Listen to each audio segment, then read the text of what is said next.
Manipur Top Channel dagi video amta thagasage ngasi phongwa sifongda October gi tang 12 da Pandam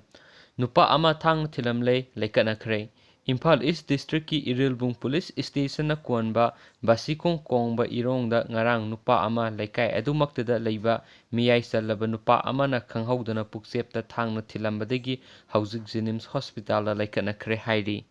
Thaudok adugi matangda phangba pauna hai thangna thinbadagi soklaba miyoi asigi maming athokpam kaljoi sei kuntraga manga kawi aduga mangona thangna thilamliba miyoi aduna laikai adumaktadagi soibam amuba kawi hairi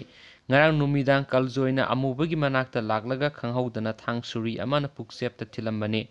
mara leiraba kaljoi irilbung police na fakhibaga loinana thaudoksigii matangda case ama lokhatkre hai soklaba amuba jnims da layengba ngamlaroi herakpadagi Rajmedi city da refer tawduna hauji ICU da aruba phibamda leikatnari hairi aduga makha tawa pawng minasi and thank you so much.